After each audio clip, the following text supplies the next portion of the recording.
An Islamic State group offshoot in Egypt has officially declared war on Gaza-based Palestinian terror group Hamas, releasing a 22-minute video purporting to show the execution of an alleged collaborator.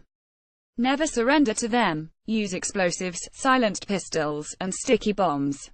Bomb their courts and their security locations, for these are the pillars of tyranny that prop up its throne, a knife-wielding man says in the video released Wednesday, according to the site Intelligence Group, which tracks extremist websites.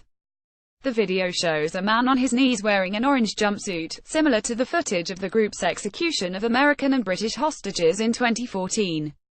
The man is accused of working with Hamas. The jihadi group justifies its war on Hamas by blaming Hamas for cracking down on other militant Islamists and failing to prevent the U.S. recognition of Jerusalem as Israel's capital. The video reportedly opens with footage of President Donald Trump announcing the Jerusalem move last month. The conflict between the two Islamist factions has been brewing for more than a year, according to the Washington Post, in part due to Hamas' crackdown on ISIS supporters in the area and its efforts to secure its border with Egypt's Sinai Peninsula as a way to improve relations with Egypt, a country taking an increasingly conditional stance toward the group in Gaza. Hamas, although sharing ISIS's radical views and hostility toward Israel, tends to focus mostly on the fight against the Jewish state, while neglecting any calls for or global religious war against the West.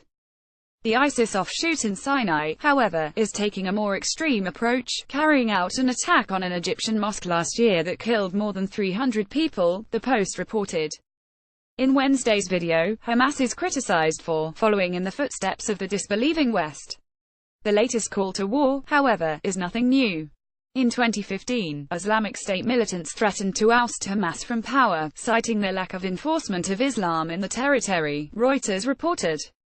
"We will uproot the state of the Jews Israel and you Hamas and Fatah, and all of the secularists are nothing, and you will be overrun by our creeping multitudes," a member of the Islamic State in Syria says in a video from a few years ago.